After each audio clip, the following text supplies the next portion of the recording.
Hey guys, what's up? It's Sadie. I'm about to talk about something that's kind of uncomfortable for me to talk about. I usually get pretty emotional, so please bear with me. It's something that needs to be talked about, and that's why I'm going to talk about it, because it's something as a community and as a society that we need to address. So on April 12th, 2015, I'll never forget this day. I had just gotten done with a roller derby bout, and I was getting ready to take off my gear, and my husband had been trying to call me, and of course I was playing in a game and I wasn't available to pick up the phone. And he had also called my best friend Tracy, who was with me. He didn't know where I was, what I was doing. He was in Virginia at the time, just as a precursor, so you guys know the situation.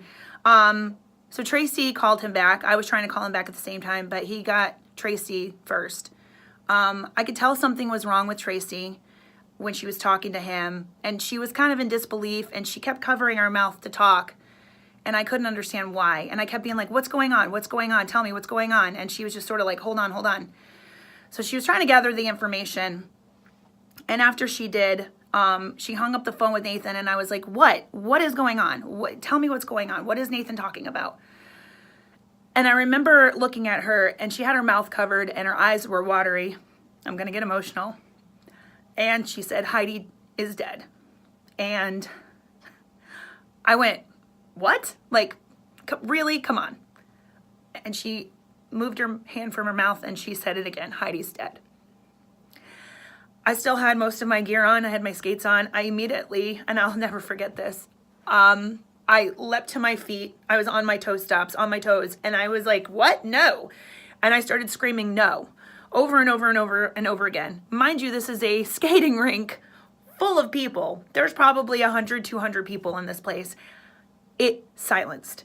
Nobody was making a sound except for me. By the time I realized who was screaming, I collapsed to the ground. Heidi was my best friend for 20 years. She was beautiful. She was smart. She was a free spirit. She was a wonderful person. She would go out of her way to help you or someone else, people that she didn't even know. But that's the kind of person Heidi was.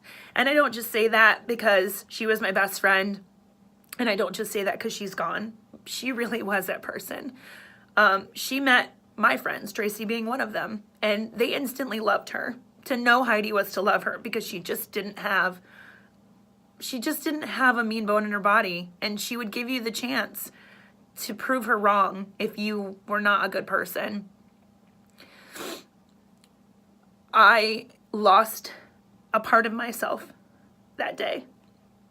A part of myself that I don't think I'll ever get back. Heidi died because two people felt the need to drink, get into their vehicle, and drive. Something that could be prevented. 100% preventable. We have Ubers now. We have cabs. We have taxis. We have all of those things. And there was no reason for Heidi to die. Not even a little bit. She was taken from us at the age of 33, almost 34. She was in the United States Navy, and she was passionate about her career. She was going to make it her career until she could retire. She loved her job. She loved her job so much that she counseled people to stay in because she loved it so much. Between the two vehicles that got into an accident that night, there were 5 people. Everyone else walked away, mostly injury-free, except for Heidi, who lost her life pretty much instantly. There's not a day that goes by that I don't think of her. Not one. She's with me every day. And I hate being on video, and I hate crying because I get the ugly cry. But this is how it affects people, because Heidi should not have been taken away from me and from her family and from her friends. So, because of that, I have made it my mission for the rest of my life to stop drinking and driving. Now, I know we've all been there. We've all made those poor decisions. We have. I've done it. I did it when I was young and stupid and didn't know any better, and I probably did it when I was a little bit older and stupid and didn't know any better. Or maybe I did know better and I still did it anyway. But it's got to stop, because I've gotten that phone call and other people have gotten the phone call, and that phone call, it sucks and it changes your life.